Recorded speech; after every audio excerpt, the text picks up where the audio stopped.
2024 மக்களவைத் தேர்தல் ஆரம்பமாயிருக்கிறது. பரபரப்பாக எல்லாரும் வேட்புமனு தாக்கல் செஞ்சுக்கிட்டு இருக்காங்க. பரபரப்பான ஒரு கட்சி பேசுகிறது, இன்னொரு கட்சி பேசுகிறது. இன்னொரு பக்கம் பார்த்திங்கன்னா ஒரே இதில் தொகுதியில் போட்டியிடக்கூடிய வேட்பாளர்கள் சந்தித்து ஆரத்தால் கட்டி தழுவி கொள்கிறாங்க, இன்னொரு பக்கம் அடித்து கொள்கிறாங்க. இதெல்லாம் ஒரு பக்கம் இருக்கட்டும். பாஜக வேட்பாளர் நயினா நாகேந்திரன் அவர்கள் ஒரு ப்ரெஸ் மீட் வச்சு ஒரு அறிக்கை ஒன்று விட்றார். அந்த அறிக்கை பார்த்திங்கன்னா சம்மந்தமே இல்லாமல் இந்த அறிக்கையே இந்த இதில் எதுக்காக பேசணும்? ஒரு கட்சியை சார்ந்த தலைவர்களை எப்படி இன்னொரு கட்சியினுடைய பரப்புரைக்கு எடுத்து செல்ல முடியும்?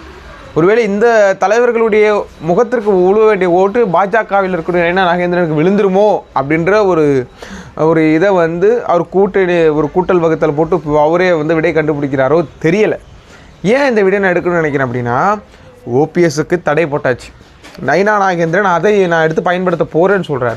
ஏன் அதை ஓபிஎஸ் அவர்கள் பயன்படுத்தக்கூடாது? எடப்பாடி அவர்கள் எதற்காக அமைதியாக இருக்காருன்னா கண்டனம் தெரிவிச்சிருக்கணும்ல. எப்படி நீங்கள் பயன்படுத்தலாம்? எங்கள் கட்சியினுடைய தலைவர்களை நீங்கள் எப்படி பயன்படுத்தலாம்? உங்கள் கட்சிக்கு குறிப்பாக நீங்கள் எப்படி பயன்படுத்தலாம்? கூட்டணியில் இருந்தால் பரவாயில்ல, கூட்டணியிலும் இல்லை, நீங்கள் எப்படி பயன்படுத்தலாம் அப்படின்ற ஒரு கேள்வி கேட்கணுமா இல்லையா?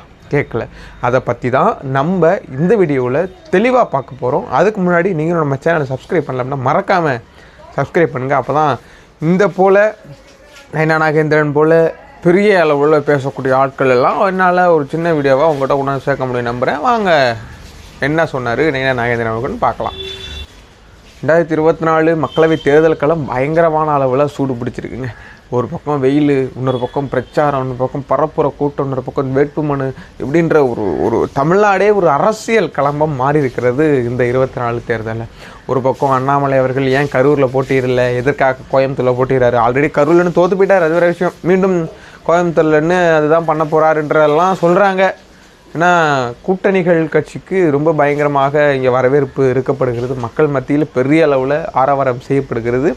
அதை தொடர்ந்து அண்ணாமலை அவர்கள் தொடர்ந்து சொல்கிறாரு, திமுக என்ன செஞ்சிச்சு. அதே நான் திருப்பி கேட்குறேன், பாஜக என்ன செஞ்சிச்சுன்னா உங்கள்கிட்ட பதில் இருக்கா? இல்லை. அதே போல் தான் நீங்கள் முதல்ல, அதாவது பாஜக கேட்பதற்கு எந்த ஒரு இதுவும் இல்லை. ஏன்னா மத்தியில் பாஜக தான் ஆளுது. ஸோ மத்தியில் இருக்கக்கூடிய பாஜக அரசு தமிழகத்துக்கு என்ன செய்யலை. இதே எடப்பாடி பழனிசாமி விமர்சிக்கிறாரா? 100% அவருக்கு உரிமை உண்டு. ஏன்னா ஒரு எதிர்க்கட்சி தலைவர், 4 வருடம் இந்த தமிழ்நாட்டை ஆண்ட ஒரு முதலமைச்சர் அப்படின்றதுல அவருக்கு ஒரு இது உண்டு. சீமான் கேட்கலாம், பாஜக எப்படி கேட்க முடியும்? எந்த ஒரு அதுக்கு ரைட்ஸ் இருக்குது கேட்குறதுக்கு? அப்படின்னா நானும் தமிழ்நாட்டுக்காரன் தானே. இல்லை, நீங்கள் பாஜகவை சம்மந்தப்பட்ட ஒரு ஆள், பாஜக சொல்லி கொடுத்து நீங்கள் பேசுகிறீங்க. ஸோ மக்களுடைய அந்த ஓட்டை திசை திருப்ப உங்களுக்கு போட்டு விட்டு மக்களை இது பண்ணுறதுக்காக பார்க்குறீங்களே தவிர மற்றபடி எந்த விஷயமும் இங்கே பாஜக தமிழ்நாட்டிற்கும் தமிழ்நாட்டு மக்களுக்கும் எந்த ஒரு வகையிலும் நல்லது இல்லை. அப்படின்றத விட நம்மளுடைய மெயின் பாயிண்ட்டுக்கு வருவோம். நயினா நாகேந்திரன். இந்த நயினா நாகேந்திரன் யார் அப்படின்னு பார்த்தீங்கன்னா, சட்டமன்ற உறுப்பினராக இருக்கக்கூடியவர். இப்போதைக்கு அவர் ஒரு நட்சத்திர முகங்கள்னு சொல்கிறாங்களே. என்ன நட்சத்திரம் புரியல. நட்சத்திர முகத்தை இறக்கியிருக்கிறாங்களாம் இந்த எம்பி எலெக்ஷனில், அதாவது நாடாளுமன்ற தேர்தலில். இந்த நாடாளுமன்ற தேர்தலில் சட்டமன்ற உறுப்பினராக இருக்கக்கூடிய நயினா நாகேந்திரனை தூக்கி எம்பி எலெக்ஷனில் போடுறாங்க. எம்பி எலெக்ஷனில் திருநெல்வேலி தொகுதியில் அவர் போட்டிடுறாரு. போட்டிட்டு ஒரு நாள் முந்தானத்தை தெரியல, ஒரு ப்ரெஸ் மீட் கொடுத்து அதில் பேசுகிறாரு. இந்த மாதிரி என்னுடைய வாழ்க்கைக்கு வித்திட்ட 2 தலைவர்களையும் நான் மறக்க மாட்டேன். நீங்கள் மறக்காமல் இருக்கணும்னா அதிமுகவை விட்டு ஜம்பாக இருக்கக்கூடாது. சரிதானே? உங்களுக்கு வாழ்க்கை கொடுத்தவங்க, உங்களை இந்த அளவுக்கு வளர்த்துருக்குறாங்க, உங்களை இந்த அளவுக்கு ஒரு பொசிஷன் பண்ணவங்க 2 பேர், எம்ஜிஆர், ஜெயலலிதா. அவர்களை நீங்கள் மரியாதை செலுத்தணும் அப்படின்னா அவர்கள் உருவாக்கக்கூடிய அதிமுக கட்சியிலேயே இருந்து நீங்கள் பேசியிருக்கணும். அது என்ன மரத்துக்கு மரம் தாவுறதுக்கு என்ன குரங்கா? இல்லை நேரத்துக்கு நேரம் மாறுறது பச்சோந்தியா? அப்படின்ற மாதிரில இருக்குது நயினா நாகேந்திரன் அவர்கள் பேசிய பேச்சு. என்னுடைய தேர்தல் பரப்புரைக்கு நான் எம்ஜிஆரையும் ஜெயலலிதாவையும் பயன்படுத்த போகிறேன். ஏன் உங்கள் தலைவர் மோடி வலு இழந்துட்டாரா? உங்கள் தலைவர் மோடி செயல் இழந்துட்டாரா? உங்கள் தலைவர் மோடி 0 ஆகிட்டாரா? இல்லை உங்கள் அண்ணாமலை பொய் சொல்லியே காலத்தை ஓட்டுற அண்ணாமலை 0 ஆகிட்டாரா? இப்படி பல கேள்விகள் நம்ம மத்தியில் இருக்குங்க. இந்த கேள்விகளுக்கெல்லாம் என்ன சொல்ல போகிறார் நயினா நாகேந்திரன்? தூக்குறீங்க, தூக்குறீங்க. இந்த மாதிரி எங்களுடைய கட்சி தான் நாங்கள் ஜெயிக்க போகிறோம், நாங்கள் தான் வந்து இது அப்படின்னு சொல்லும்போது ஏன் நீங்கள் எம்ஜிஆரையும் ஜெயலலிதாவையும் எதற்காக பரப்புரைக்கு எடுத்து சொல்லணும்? உங்களுக்கு அந்த அதிகாரம் கொடுத்தது யார் அப்படின்ற ஒரு கேள்வி இருக்கு. ஏன்னா அவர்கள் ஒரு கட்சியினுடைய பிரதான முகங்கள், பிரதான தலைவர்கள், முன்னாள் தலைவர்கள். அவர்களை நீங்கள் எடுத்து செல்வதற்கான அதிகாரம் உங்களுக்கு இருக்குமே. ஆனால் அது சட்டப்படி அது எடப்பாடி கிட்ட இருந்து தான் அப்ரூவ் வரணும். ஏன்னா இப்போ தான் அவர் தான் அந்த கட்சியினுடைய பொதுச் செயலாளர். அந்த கட்சியினுடைய சின்னத்தையோ கொடியோ பயன்படுத்துவதற்கு அவருக்கு முழு அதிகாரம் கொடுக்கப்பட்டிருக்கிறது. ஓபிஎஸ்க்கு வரைக்கும் ஏன் அந்த கட்சியில் இருந்து கொண்டு 3 முறை முதலமைச்சராக இருந்த ஓபிஎஸ்க்கே அந்த அதிகாரம் மறுக்கப்பட்டு விட்டது. நீங்கள் யார் அப்படின்ற கேள்வி கேட்கணுமா கேட்கக்கூடாது? ஆனால் எடப்பாடி ஏதாவது ஒரு சொல்லியிருக்காரு, உதயநிதி அப்படி ஸ்கிரிப்டை மாற்றுங்க தம்பி, ஒரே ஸ்கிரிப்டாக பேசிக்கிட்டு இருக்கீங்க. நீங்கள் ஆட்சியில் இருக்கும்போது தான் அந்த 2019 எய்ம்ஸ் மருத்துவமனை வந்ததுன்னு சொல்கிறாங்க. ஆனால் நீங்களும் அதை கேட்கல, பாஜகவும் அதை கட்டலை. ஸோ எதிர்கட்சிக்காரங்க கேட்குறாங்க, கேட்கட்டுமே, உங்களுக்கு என்ன, மருத்துவமனை வந்தால் நல்லதானே.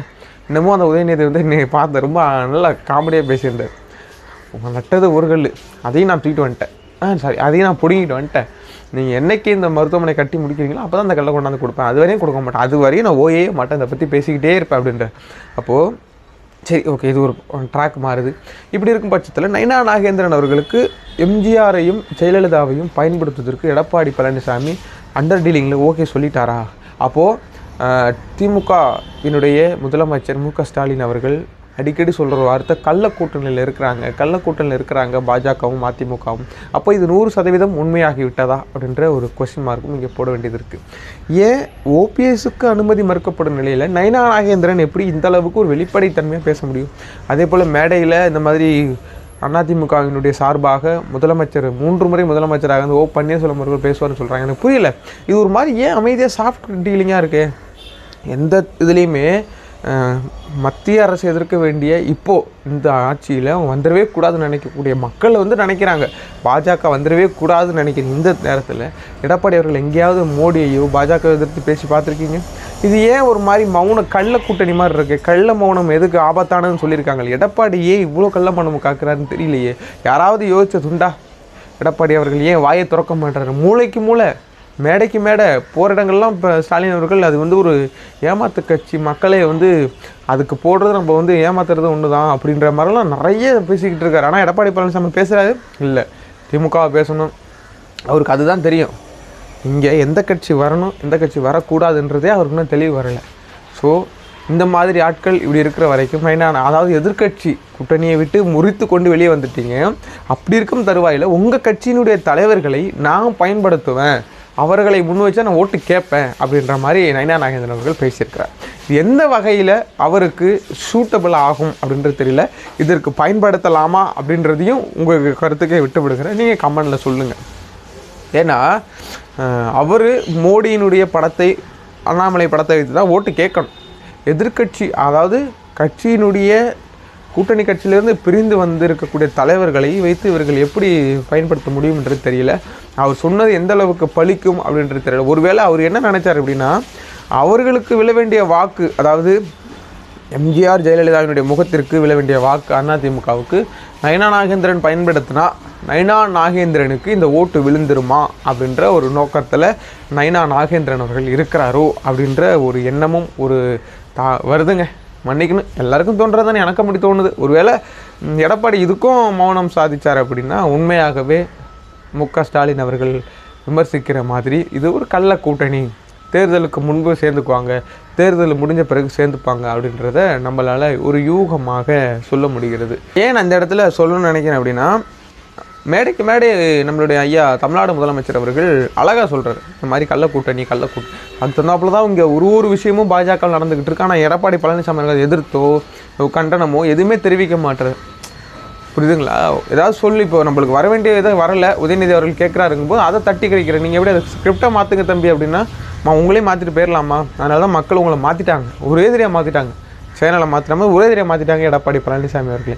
ஸோ இந்த தேர்தலையாவது எடப்பாடி பழனிசாமி யாரை எதிர்க்கணும், யாரை எதிர்க்கக்கூடாது, நம்ம பங்காளி எப்போ வேணால் பங்காளிக்கிட்ட சண்டை போட்டுக்கலாம், ஆனால் எங்கேருந்தோ வந்தான் மதிய வடக்கன் அவனை விட்டுறக்கூடாதுன்றது என்றைக்கு தெளிந்த புத்தியோடு எடப்பாடி அவர்கள் செயல்படுகிறாரோ அப்போது தான் அம்மா காலத்தில், எம்ஜிஆர் காலத்தில் இருந்த இந்த அதிமுக இங்கே உருவெடுக்க முடியும் என்பது பல பத்திரிகையாளர்களுடைய ஒரு கருத்தாக கூட இருக்குது. ஆனால் இது எல்லாம் தெரிந்த எடப்பாடி அவர்கள் ஏன் இப்படி இருக்கிறார்? ஏன்னா சமீபத்தில் ஒரே ஒரு இது படித்தேன், எல்லா இடங்களிலுமே எதற்காக பாஜகவை எடப்பாடி பழனிசாமி அவர்கள் எதிர்க்க பயப்படுகிறார். ஏதாவது கள்ள உறவு இருக்கோ, மோடி வந்தாலும் எடப்பாடியை பேச மாட்டாரு, எடப்பாடி வந்து மோடியை பேச மாட்டேங்க. இது ஒரு மாதிரி குழப்பமான அரசியலாக இருக்குது. இது இன்னொரு பக்கம் நயனா நாகேந்திரனுக்கு நான் 2 பேரையும் வந்து தேர்தல் பிரச்சாரத்துக்கு எடுத்துகிட்டு போவேன், அவர்களுடைய படங்களை வைத்து தான் பண்ணுவேன் அப்படின்னு சொல்கிறார். நயனா நாகேந்திரன் அவர்களும் மீண்டும் சொல்வது என்ன அப்படின்னா, உங்களுக்கு வாழ்க்கை கொடுத்தவர் என்பது உண்மை இல்லைன்னு சொல்லவே முடியாது. ஆனால் அவர்களுக்கு நீங்கள் உண்மையாக இருக்கும் பட்சத்தில்